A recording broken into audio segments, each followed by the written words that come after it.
व्यासपीठावरच्या खाली वा सगळे मागचे.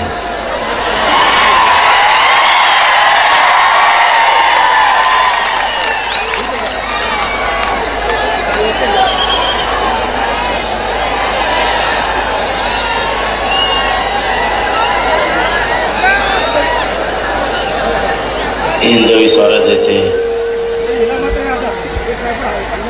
संस्थापक राजे छत्रपती शिवराय, तू हलू नको ना, तो मागे जा बाहेर. राजमाता मासाहेब जिजाऊ, धर्मवीर छत्रपती संभाजीराजे, कॅमेरा हलतो.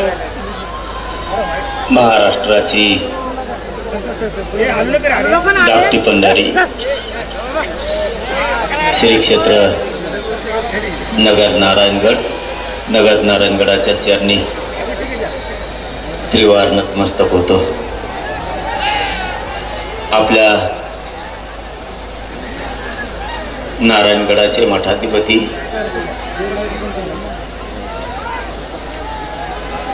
प्रेममूर्ती गुरुवर्य शिवाजी बाबाजी यांच्या चरणी नतमस्तक होतो. बंकट स्वामी मठाचे मठाधिपती महंत गुरुवर्य श्री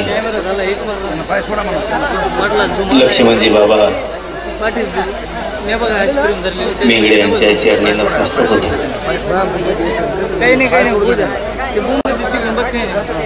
आणि नारायणगडाच्या कुशीत जमलेल्या राजकीय सामाजिक शेतकरी सर्व माझ्या बांधवांना मानाचा ईश्वर.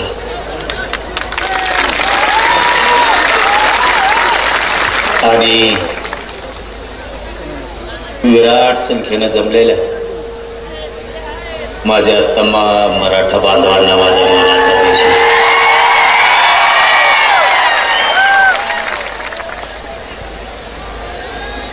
आज खासदारांपासून आमदारांपर्यंत सगळेच बांधव या पवित्र नारायणगडाच्या कुशीत येऊन तुम्ही तुमचे मोठेपण सिद्ध केले, त्याबद्दल तुमचं सगळ्यात अगोदर धन्यवाद. मला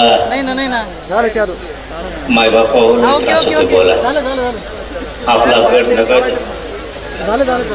नगद आहे म्हणून ताकद मिळते. जशी मला मिळाली तशी माझ्या शेतकऱ्याला पण मिळाली. लय वेदना आहेत, शरीरात लय त्रास आहे. मी तुम्हाला ही गोष्ट सांगितली होती, आठवतात बघा. एक 5-6 महिन्यापूर्वी तुम्हाला मी एक गोष्ट सांगितली होती, प्रत्येक माणसाला सांगितली होती की मी थोड्या दिवसाचा पाहुणा आहे.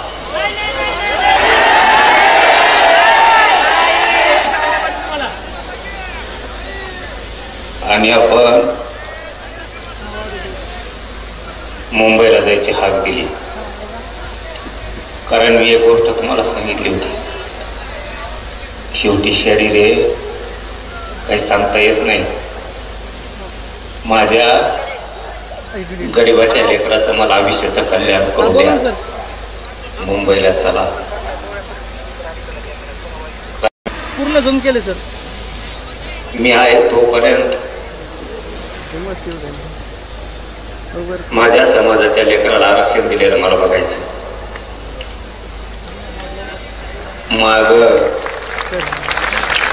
कुणी हटवू नका, कुणी माग सरकू नका, अशी संधी पुन्हा सोडू नका. हे मी तुम्हाला सांगितलं होतं. तुम्ही आत्ता साथ दिली तर माझ्या समाजाच्या लेकरा बाळाचं मी आयुष्याचं कल्याण करू शकतो. आणि तुम्ही मुंबईला साथ दिली आणि 75 वर्षात लढाई जिंकलेली मराठ्यांनी, GR घेऊन मराठ्यांनी लढाई जिंकली.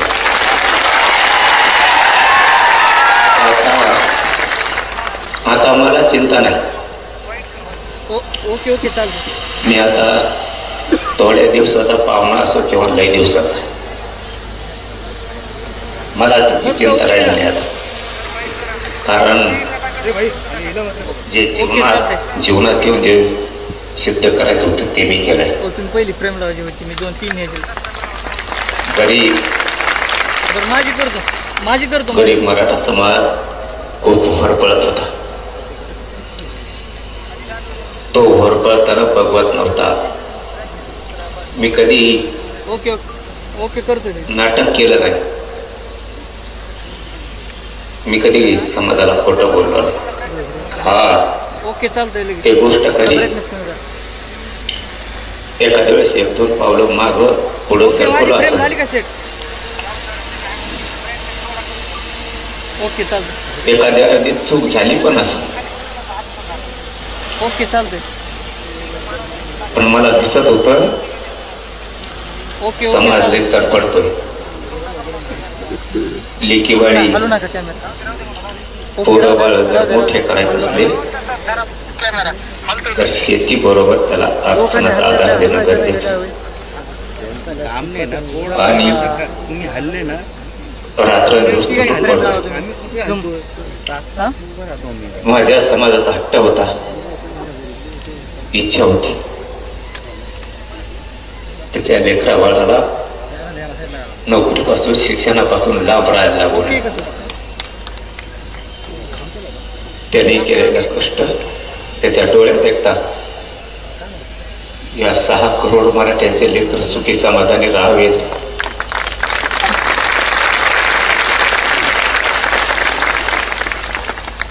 कधी शांत बसलो नाही. पूर्ण आयुष्य झिजवलं. आता मला काही वाटत नाही. खूप जणांनी सातारा संस्थानमध्ये पश्चिम महाराष्ट्र आणि हैदराबाद गॅजेट म्हणजे मराठवाडा, इथला जर मराठा आरक्षणात गेला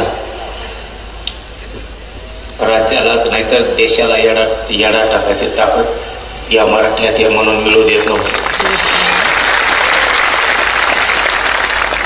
आपले म्हणजे दुसरे तर विरोधात गेले हो. आपल्याने पितूर नको व्हायला होतं. झाली असं नाही कधी चूक, पण जीव येऊ धरणीला टेकला तरी माग हटलो नाही हे त्यांनी फितुरांनी समजून घ्यायला पाहिजे.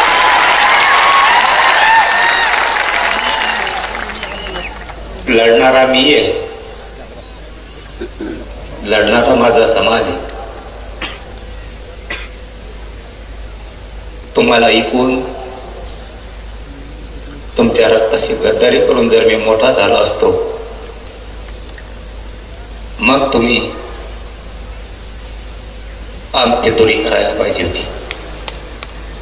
तुमचं रक्त आमचं असून सुद्धा इतकं भेसळ रक्तासारखं तुम्ही कसं वागला हे मात्र मराठ्याला नाही कळालं. आमच्या सोबत तर नाहीच, पण मिळालंय त्याच्यात सुद्धा समाधान व्यक्त करू देत नाही. तुम्हाला आयुष्यात काय देता नाही आलं. एक सांगू का, 45 वर्षाची लढाई जे काहीच करता नाही आलं याला. पांढरे कपडे घातले आणि मोठ्या गाड्यात हिंडले. फक्त टीव्हीवरती बोलले आणि पुस्तकं वाचले. याच्यातच यांनी यांचं मोठेपण आणि मर्दानगी गाजवली. समाजाला यांना काय देता नाही. मी आणि माझ्या गरीब मराठ्यांनी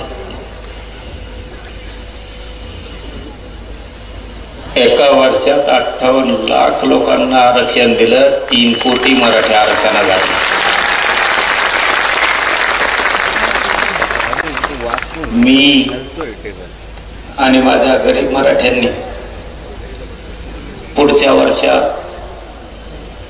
मराठवाड्याचा हैदराबाद गॅजेटियरचा चेअर घेतला आणि पश्चिम महाराष्ट्राचं सुद्धा गॅजेटियर घेतलं. 2 वर्षात सगळा मराठा आरक्षणात घातला.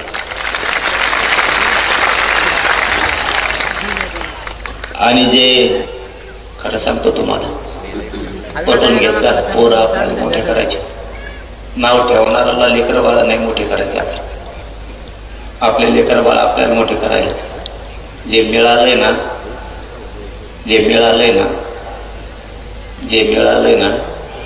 ते पण खूप मिळाले. गावाचे गाव निघायला लागले, राहिलेले निघते. समाधानी राजा ओताळ वागायचं नको, कुणीतरी सांगायचं सगळंच पाहिजे. आपल्याला मग लोक सगळंही मिळून द्यायनात आणि थोडं थोडं पण मिळून द्यायला. मी आणि माझा समाज आम्ही बरोबर आमच्या पद्धतीला जाऊन डावत टाकून सगळ्यांच्या मुडक्यावर पाय दिले. थोडं हुशारीने चला,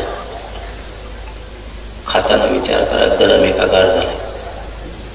नको बरं, समाज डुबल असं वागायला नको.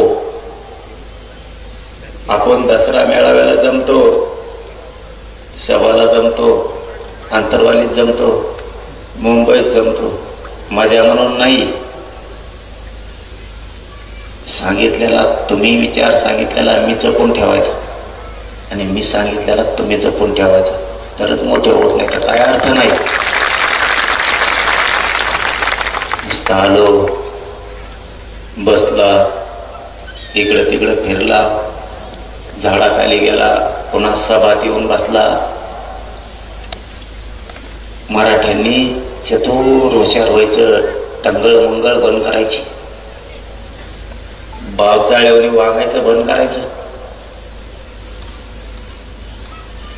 लई समाज पुढे न्यायचा. एक शब्द सांगतो तो आज पक्का घेऊन जायचा इथं. मराठ्यांनी यापुढं शासक बनायचं आणि प्रशासक पण बनायचं.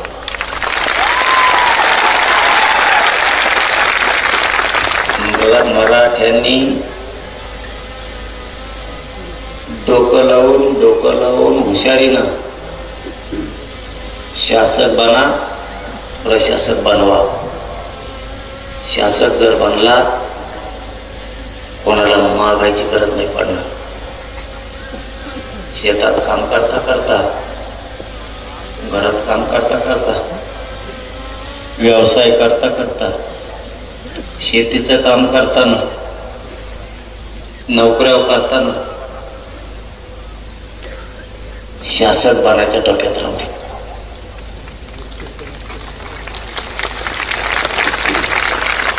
तुमच्यावरती दारिद्र्याचा आलेला गंज जर काढायचा असला, तुम्हाला शासक बनावं लागणार आहे. कुणी डोक्यावर हात फिरेला, कुणी हातात हात दिला, कुणी चहा पाजेला म्हणून आपण मोठे नाही होणार. या दसऱ्याच्या निमित्तानं सांगतो, जातीला सांभाळायचं असलं, जातीच्या अडचणी दूर करायच्या असल्या तर तुम्हाला शासक बनावं लागेल. आणि प्रशासकही बनावं. प्रशासनात एवढी ताकद आहे, दादा जरी असला तरी आता जोडून प्रशासनासमोर उभं राहावं.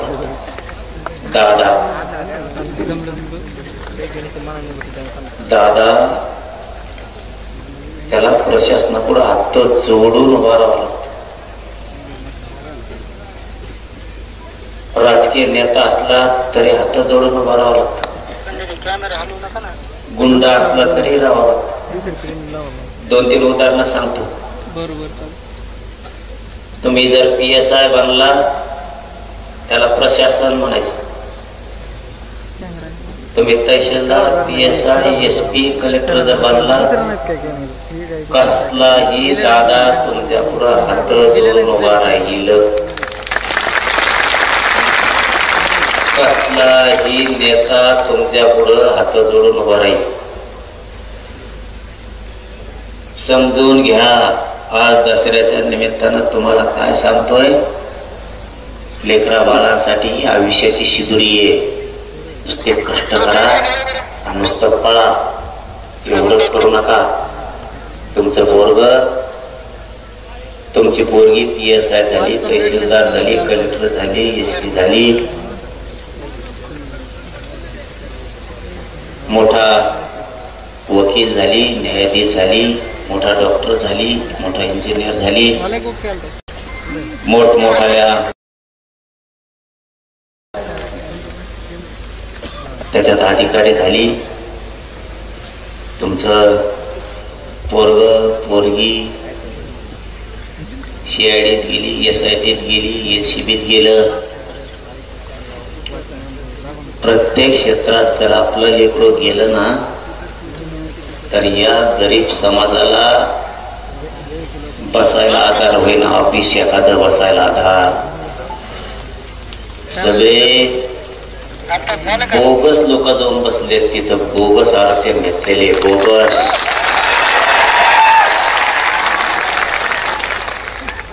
हाय का डोकं ठेक्यात तुमचं? लोक जातीचं काम करायचं असलं, सत्ता असो नाही तर नसो, बर का बरोबर, सत्ता असो नाही तर नसो, प्रशासनात जर आपले अधिकारी असले ना, राईट खोटात ठोके द्यायचे.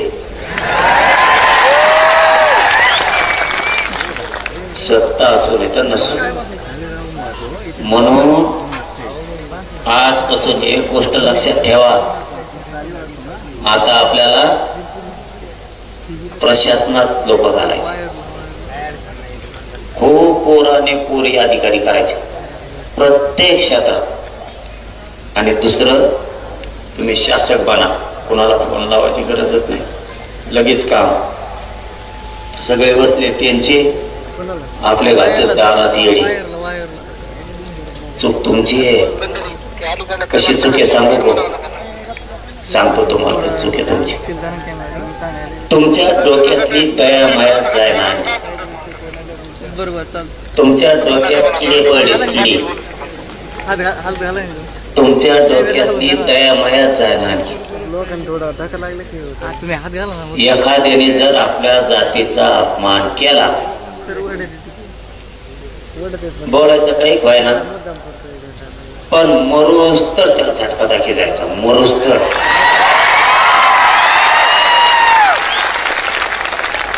त्याला म्हणायचं जातवान मराठ्यांची अस्सल अवलाद.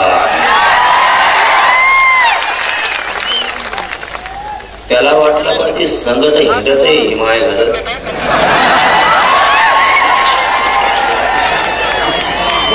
पण इतके माया जवळचे लोक बोलून येणे मला पाळलं कसं? तुम्हाला कडवट बनावं लागन.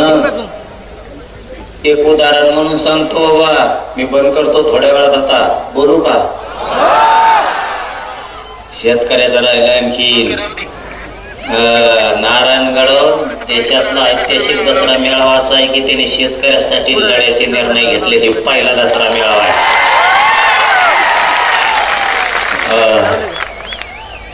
तुम्हाला विसरायचं नाही का सांगतो, कारण सांगतो. मला तर ते विषय नाही बोलायचे, पण थोडी चुमक सांगतो विसरायचं का नाही. हे काय करते, निवडणुकीच्या आधी थोडा आपल्याला डोची आणि डोचेलं की मी तिकडून उत्तर देतो आणि मी उत्तर दिलं की 3 ते 4 महिने गप बसतो. त्याचा अर्थ समजून घ्या. दिले नका म्हणू त्याला, नीट काय बोलतोय ते ऐका. ते तिकडून असं एक शब्द आपल्या काळजाला लागण असा बोलते, जसा की गुलामीचं गॅजेट म्हणणारे माकड.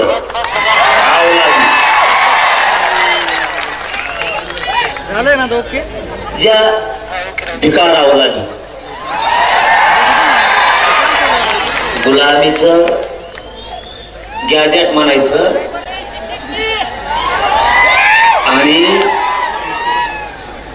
3-4 महिने गप बसायचं.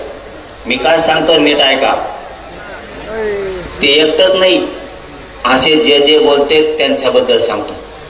तुम्ही ना किडे पडेल डोक्यातले जाळून टाका.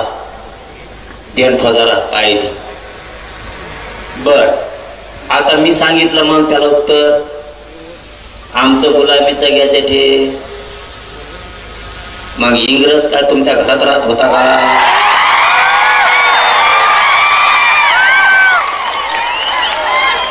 तुमच्या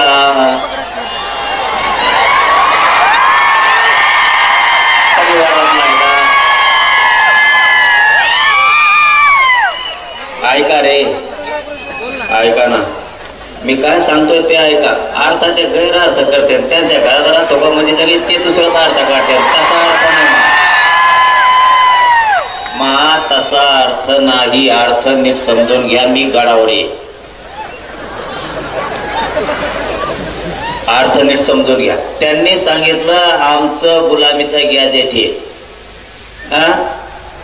त्या नागतोडीला मी बोललो का?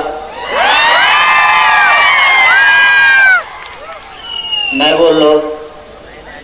कोणाला बोट लावायची गरज आहे का? आणि मग मग मी बोट सुरू केल्यावर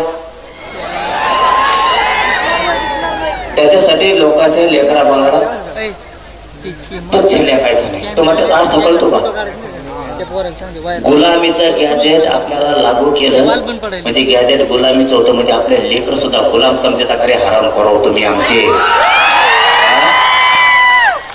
आमचे जे जे त्या पक्षात काम करतात तिच्या संग काम करतात, त्या मराठ्याच्या पायदाशी कोण कोण आहेत?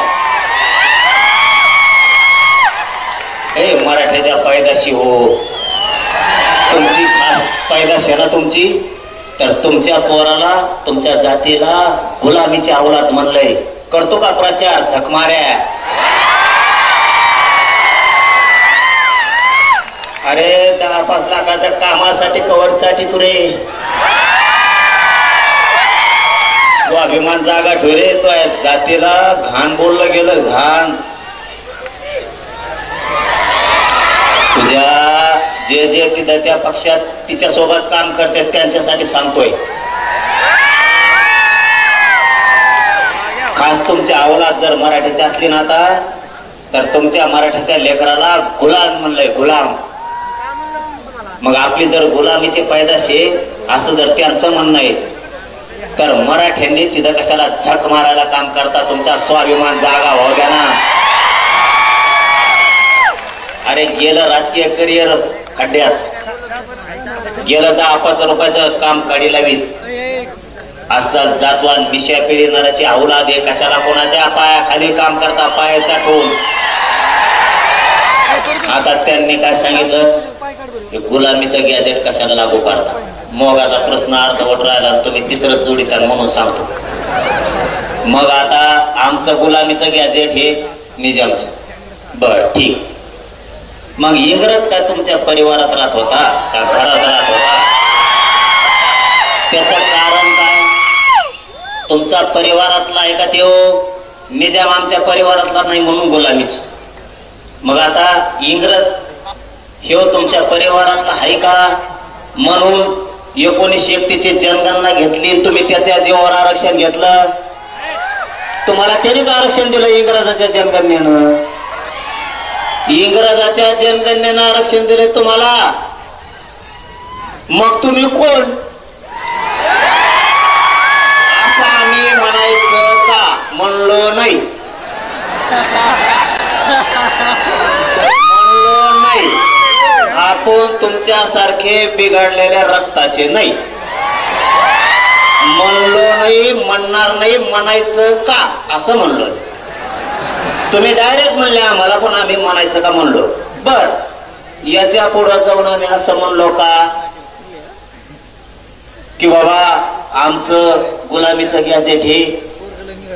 मग तिकडं राजस्थानला अकबर बादशाहकडून पळून आला, तर इकडं तुम्ही निजामाची चाकरी करायला लागला. आम्ही आम्ही असं म्हणायचं का म्हणलो नाही का? म्हणलो नाही. ए भेद भेद नसतो. शांतपणे शिकायचं नाही. गप बसलेलं म्हणून गप्पेत. तुम्ही फक्त फेसबुक व्हॉट्सअपला लिहू शकता. ज्या दिवशी सुरू होईल ना त्या दिवशी तुम्हाला बी कळेल. काही बोलता माझ्याकडे नीट करायची ताकद आमच्या मराठ्यात आहे. काही बोलता. आम्ही म्हणलो का तुम्ही राजस्थानला होते तिकडं बादशाह अकबर होता आणि त्यांनी लय ठोकलं दांडकीने तुम्हाला मग पळून इकडं महाराष्ट्रात आला.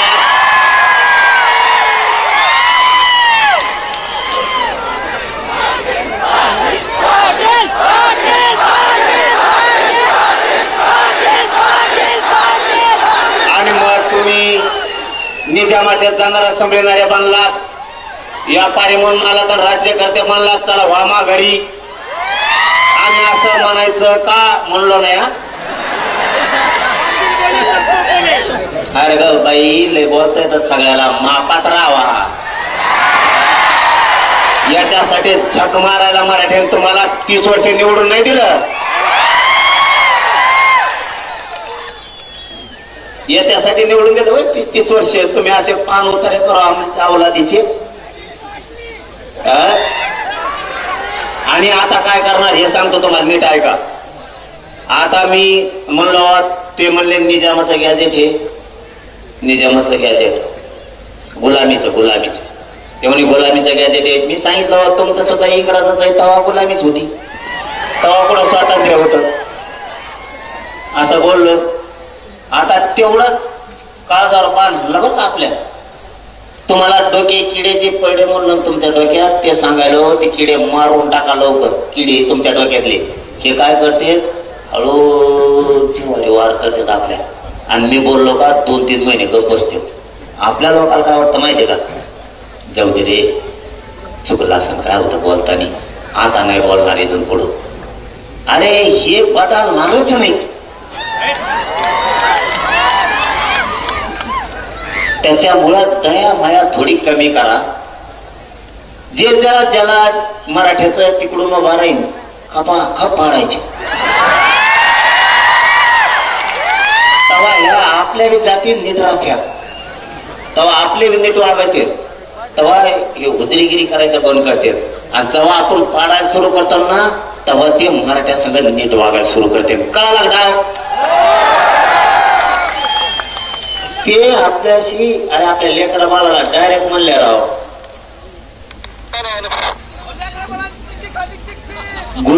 गुलामी. आपल्या लेकराला डायरेक्ट गुलाम म्हणलं गेलं त्याचा अर्थ असा होतो. आणि मग तुम्हाला लेकरा बाळापेक्षा मोठे ते आहेत का म्हणून गपजारी बसले. ते आपल्या लोक मीडियात बोलते जाईल आणि लोकात म्हणते चुकलं बरं का इथून पुढं नाही बोलणार. मीडियाने ऐकलं ते आणि मग लोकात बोलून काय करतो मीडियात म्हणा मग सोडून देतो आम्ही. हे जिवारी वार करतात कळून देत नाहीत. तिसरा मुद्दा 2 सांगितले शासक बना प्रशासक बनवा. दुसरा सांगितला येऊ इथून पुढे जेव बोल त्याला सोडीत जायचं नाही. तिसरा मुद्दा आहे महत्वाचा आहे. कधीच आजपासून ओबीसीला दोष द्यायचा नाही.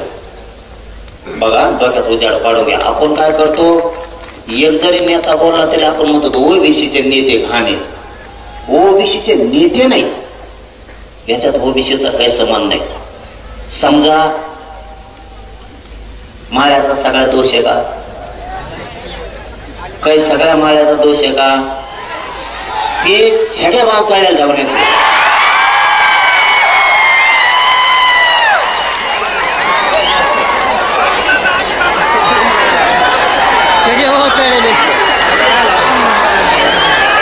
त्याला काय करायचं आता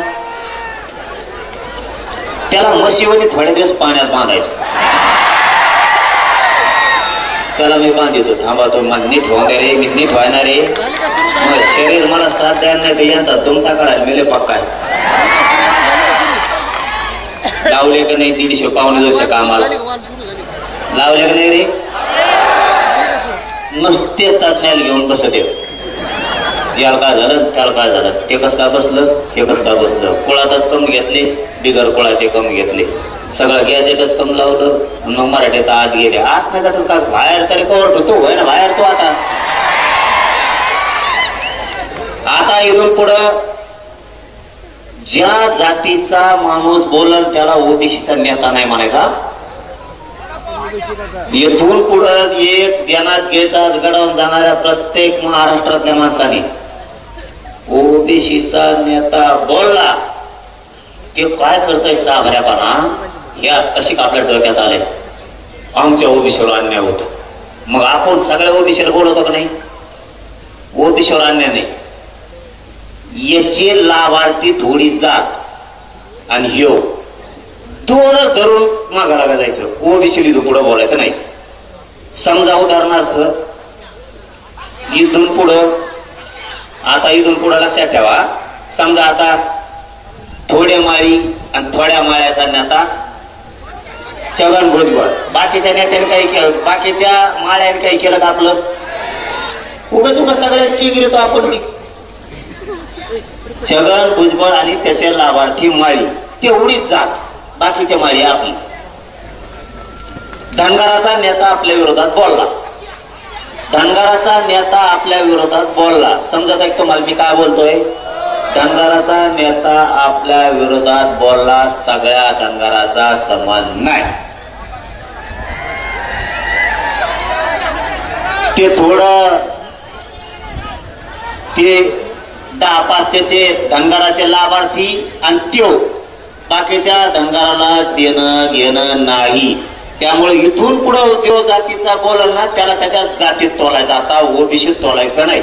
म्हणजे बाकीच्या ओबीसीचा बिचारे लवार कुंभार ढोवार काजी असते धोबी परी नावी जेवढे या लवकरच उगाच गव्हासाची किडे लागणंच कामी नाही. आणि सगळ्या ओबीसीचा फायदा 2-3 घेते ही एक लक्षात ठेवा. एक आता चौथा मुद्दा सांगतो. आपल्याला 7-8 दिवसापूर्वी विखे पाटील साहेबांचा फोन आला आणि त्यांनी सांगितलं की बाबा तुम्ही दसऱ्याला आंदोलन डिक्लेअर करणार आणि सातारा संस्थांसाठी मी नारायणगडातल्या सगळ्या बांधवाच्या साक्षीनं सांगतो.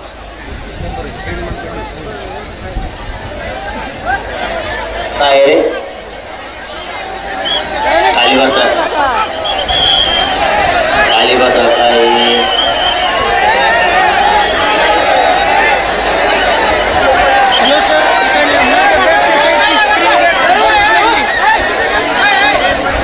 काय करायचं सुरू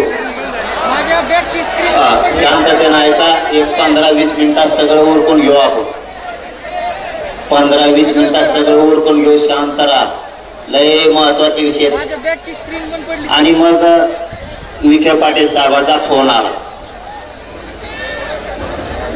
शांत बसता का नाही तर मला सांगा काय मी नीट करू शकतो.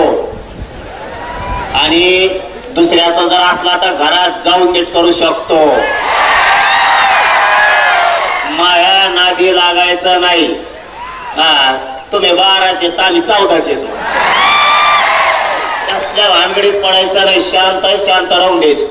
मराठ्याचा असल टाकली फिकली असली चढून दे थोडंफार. पण दुसऱ्याचं जर कोणी असं ना वळवळ करत असं ना घरात घुसवून हाणायची ताकद आमच्यात. घरात घुसवून लय सहन केला भाऊ, लय लोकांनी त्रास सहन केला. 75 वर्ष माया मराठ्याच्या. तुला काय सांगावं. कसल्याने यायचं आमच्या आईला घोडा लावून जायचं. बासरे त्याच्यासाठी जेवण नाही. तुमच्या हातात जे आहे ना तितकं धारदार आमच्या सुद्धा हातात आहे. तुमची जशी भाषा तसं आमची वागायची तयारी आहे. तुम्ही आमच्या लेकेबाळीला जगू देणार, तुम्ही आमच्या पोराला जगून देणार, तुम्ही आम्हाला आरक्षण घेऊ देणार, नोकऱ्या खाऊन देणार. माजलात का दादागिऱ्या करून. दादागिऱ्या तुम्हाला वाटतं तुम्हाला दादागिरी, आमच्या दादागिरी नाही. आमच्या तुमच्या ताकद आमच्या टंगडीला फिरून दगडा आपटायची तयारी. ते बाकीचे नाटक फक्त शिकायचे नाही. मला वाटतं नको, समाज मोठा आहे, मागा लागला आखडणार नाही, म्हणून मी आपला गप घेतोय. हे बोळबोळ इतड भर मुठभर नाही तर, आणि बोळ नाही ना आम्ही जाऊ द्या म्हणतो. आपला एखादा डोका जरी फुटला तरी आपण म्हणतो जाऊ द्या. त्यांना वाटलं भेट येत नाही. भाऊ फुटाण्याला सुद्धा सापडायचं लागतो. फुटाण्याला मला उगाच जे नाही बोलायचं ते बोलायला लावू नका. विषय चालला, विखे पाटील साहेबाचा फोन आला. त्यांनी सांगितलं पाटील दसरा तुम्ही म्हणला दसऱ्याला ये. मला संडासच लागल्यावर झालंय. मुंबईत गेल्यापासून असा धाक पडलाय. अर्ध मंत्रालय मुंबईच्या बाहेर गेलत. मी बळत धाडस लावून कॅबिनेटदारच्या हातात हे आणि त्यो जीआर कॅबिनेटना काढलेला. कुठला जीआर काढताना कॅबिनेटला काढावं लागतं. आणि एखाद्या जर उपसमितीने काढला, उपसमितीला अधिकार आहे का नाही काढायचा हेही बघावं लागतं. जर उपसमितीला एखादा जीआर काढायचा अधिकार आहे तर ते कॅबिनेट असावायला लागते. उपसमिती सगळे कॅबिनेट हे. त्यामुळं विखे पाटील साहेबांनी सांगितलं, पाटील गावागावातल्या समित्या नियमांच्या राहिल्या, थोडं शिबिर पण घ्यायचे राहिले, त्यांना सविस्तर सांगायचं. काही अधिकाऱ्याच्या लक्षात येत आहे, काहीच येत नाही. म्हणलं ठीक आहे, खरं सांगा फक्त. म्हणलं मी माया मराठा नारायणगडावर बोलत. ते म्हणले फक्त अतिवृष्टी जीआर प्रमाण मराठ्यांना आरक्षण दिलं जाईल. ठीक आहे म्हणलं, मग म्हणू का फिर्याद? ते म्हणले मान. माझं असं म्हणणं आहे, आपण आता डिक्लेअर करणार होतो तर टाकू. महिना 15 दिवस जमन का? म्हणले ते गॅजेट प्रमाण देतो. आणि तुम्हाला काम सांगतो आता. ए कुंकड हिंडा तरी आयला माय आता चालेल रे. तुम्ही कुठं हिंडा तरी, कुठं चालले? काय याची नुकती केली तिकडं काय वास यायला तुला? बाबानी नगद इथं नगद, नारायणगडावर नगद ये बोलता यायला लागलं मला. मला चालता उठता येत नव्हतं. संभाजीनगर पासून डोळ्यात धारा होत्या माझ्या थोडी तर. इथं लय शक्ती अपार बाबा. इथं सोपं नाही. इथं जर खोटं केलं ना कार्यक्रम होतो हो माणसाचा. इथं नगद ये, इथं लई येडेव करीत जाऊ नका. माय हात सोडून तुम्हाला विनंती आहे. गड मानला असं आपण म्हणायचं, हा बाबा तसंच. नगद आहे नगद. आणि आपली प्रतिष्ठान आपली इज्जत आपणच वाढायची रे भाऊ. आपल्या गडाची इज्जत आपणच वाढायची. रुसायचं नाही, फुगायचं नाही. रुसलं तरी बाबाकडे यायचं, सांगायचं मी तुमच्यावर रुसलो. मग तुमचं पटलंच नाही, बाबाजवळ पायावर जायचं, बाबा सांगायचं मी रुसलो. आणि बाहेर जाताना म्हणायचं रुसा सोडून दिला. सोडून दिलं म्हणायचं मी दाटून रुसलो होतो. उलशी वागायचं शिका. वागावं लागल. सांगतो तुम्हाला, गॅजेटियर प्रमाणे बेल तयार आहे असं त्यांनी सांगितलं. पण तुम्हाला एक काम सांगतो तेवढं का. महाराष्ट्रात सारखे आडनाव असणारे लोक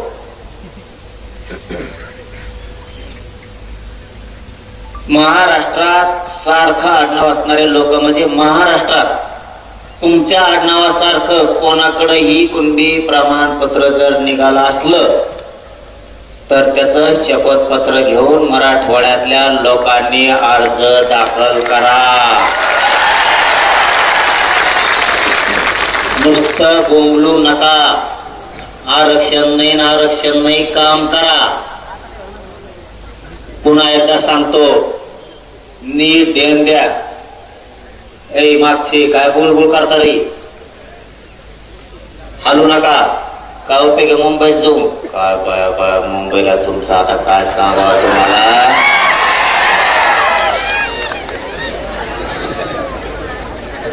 तुमच्यासारखं आडनाव असणारे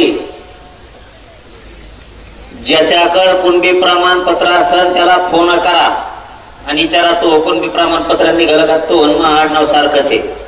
त्याचं कारण सांगतो. तुमचं आडनाव जसं आहे तसंच ज्याच्याकडे महाराष्ट्रात कुणबी प्रमाणपत्र असेल ती तुमची भावकी आहे. 1 2 तुमचे त्याचे नाते संबंध आहेत. 3 तुमचं आणि त्याचं कुळ एक आहेत ना ठेप्यावर सगळे. अर्ज गावा करता रे, नुसते म्हणता आरक्षण नाही अर्जच करेनात. मला दिवाळी दिवस सगळ्यांनी अर्ज केलेले पाहिजे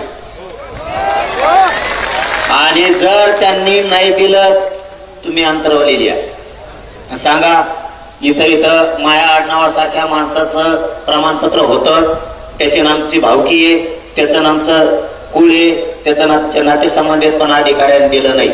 मी जाणून तेव्हा अधिकारी जा. प्रतिज्ञा पत्र लिहून घेताना हेच तर महत्वाचं आहे. काय उपयोग आहे? प्रतिज्ञा पत्र लिहून घेताना ज्या माणसाकडे कोणती प्रमाणपत्र आहे तुमच्या आडनावासारखं त्याचं कोण प्रतिज्ञापत्र लिहून घ्या की हा म्हणजे कोणती प्रमाणपत्र ज्याच्याकडे त्याने लिहून द्यायचं.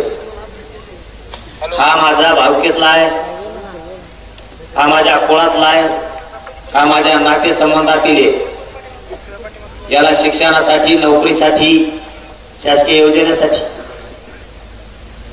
माझ्या कुणबी प्रमाणपत्राच्या आधारे याला कुणबी प्रमाणपत्र देण्यात यावं. कारण तो तुमच्या भावकीतला झाला, कुळातला झाला, नात्यातला झाला.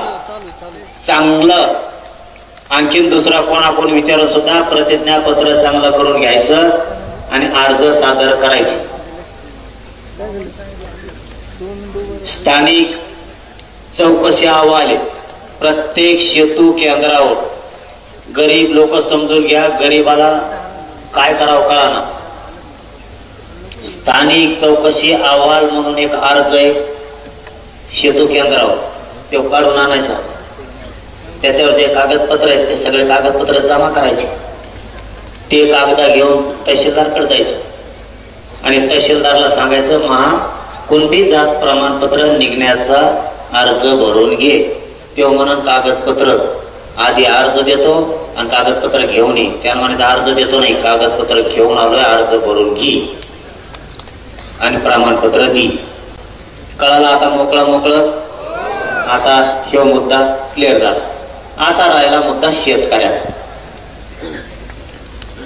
माझं सरकारला जाहीरपणानं सांगतो. 1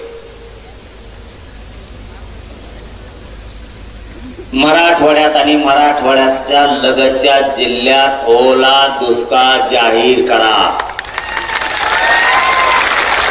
त्याशिवाय माघार नाही. हे काम करायचंय दिवाळीच्या आत. सरकारनं हे काम दिवाळीच्या आत करायचंय. दुष्काळ ओला दुष्काळ जाहीर करायचा. 1 70,000 रुपये शेतकऱ्यांना हेक्टरी भरपाई द्यायची कॅश. पिकं जळाले ना पाण्याने 70,000 रुपये हेक्टरी कॅश द्यायची. मुद्दे झाले 2 म्हणून जरा बोलतो ते करतो. त्यामुळे तुम्ही मुद्दे ध्यानात ठेवा. आता तुम्ही समजायचं आता मात्र शेतकऱ्यांची खरी फाईट सुरू झाली. आता समजायचं तुमच्या पदरात पडलं, आरक्षण पडलं नाही आणि मी म्हणलेलं हे पडलंच म्हणून समजायचं. फक्त आता तुम्ही नीट डोकं लावून ऐकायचं आणि वेळ द्यायचा. वेळ देणार का? पहिला मुद्दा सांगितला दुष्काळ ओला जाहीर करायचा. दिवाळीच्या आत 70,000 रुपये हेक्टरी द्यायचे. कोणाला?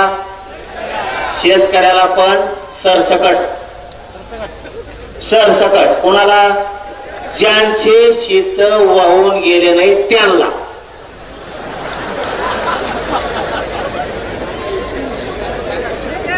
शेत वाहून गेले नाही त्यांना म्हणजे त्यांच्या शेतात पाणी साचलं, पीक जळून गेलं, म्हणजे त्याचं 70,000 रुपये हेक्टरी नुकसान झालं.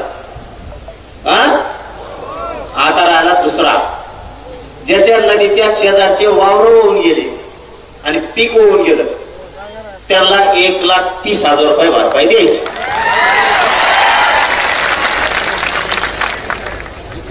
आपलं असंच असतं.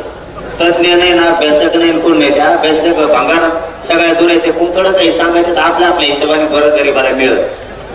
तज्ञ नको ना, अभ्यासक नको, तिकडं पुस्तक नालीत वाचित बस म्हणा वड्यात.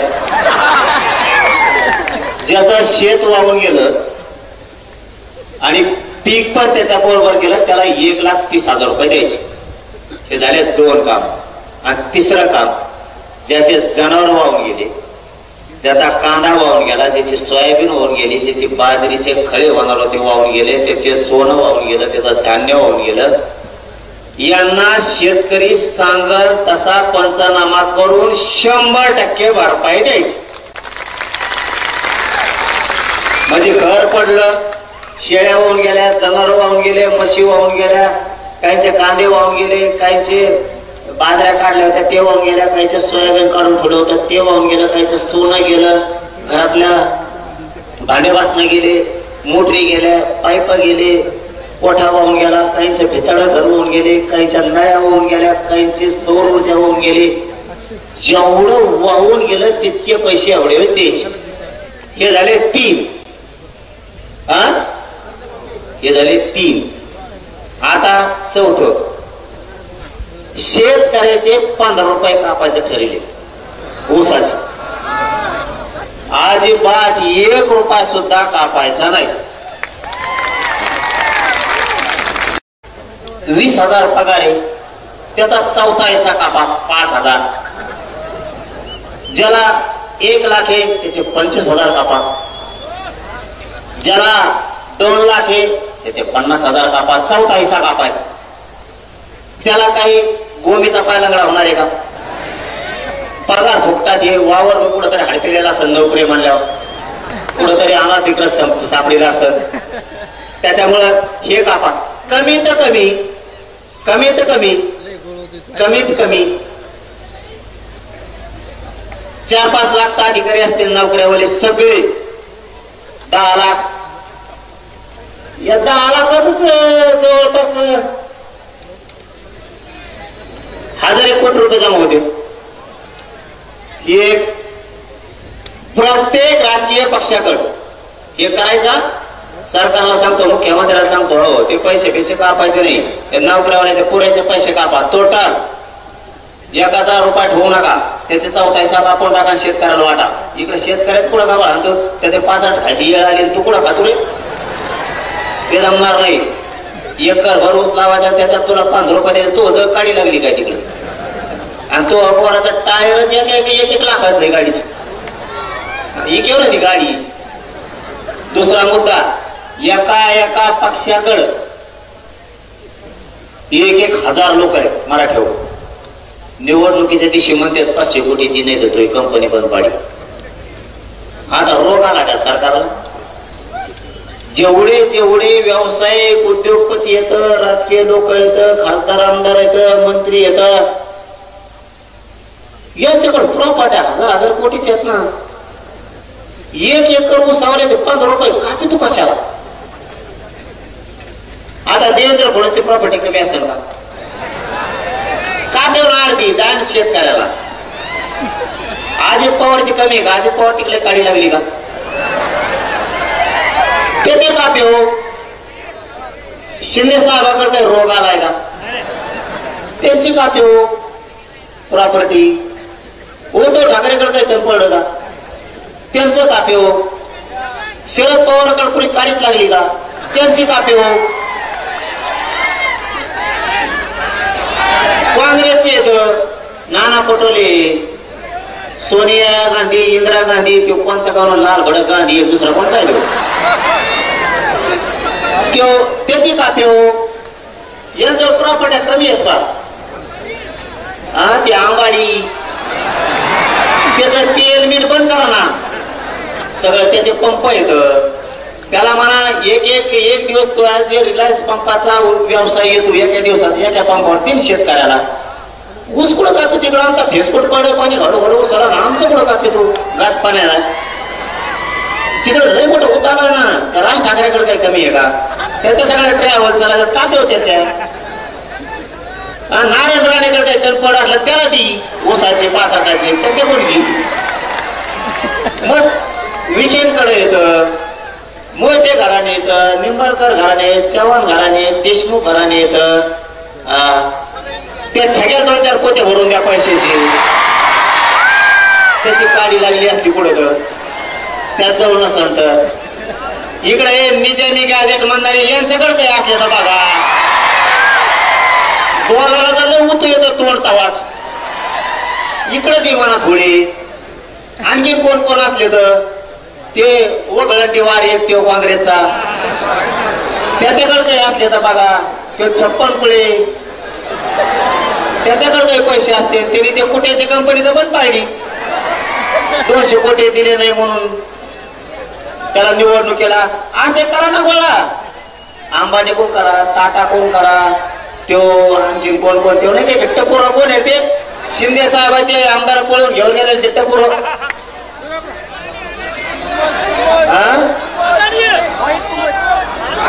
ते नाही उंटावणे नाकाचं ते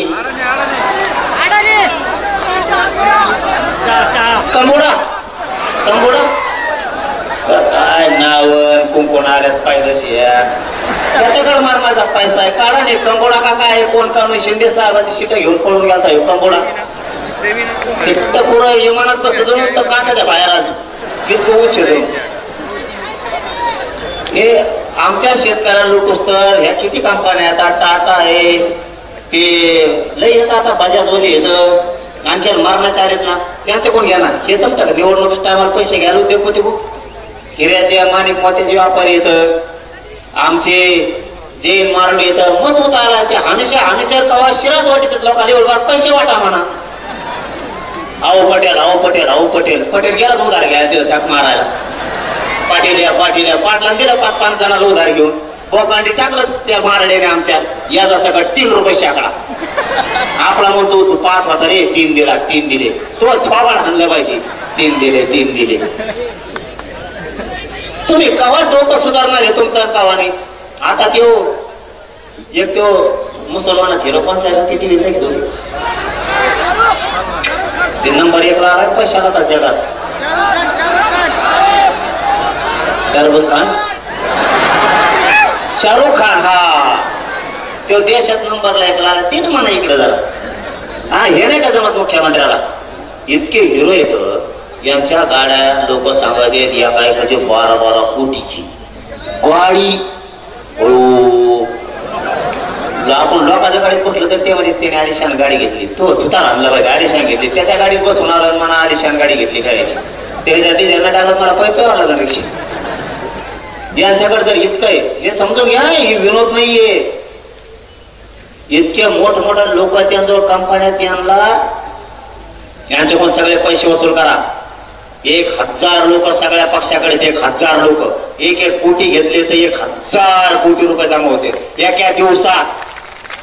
मुख्यमंत्र्याला जमत नाही घ्या करायला शेतकऱ्याला द्यायला. हे झाला मुद्दा क्लिअर. एक सांगितलं ओला दुष्काळ पगार काय देते ते एका दिवसात आपलं तर आपल्याला द्यायला लागले. हे आपलं आपल्याला द्यायले मुख्यमंत्री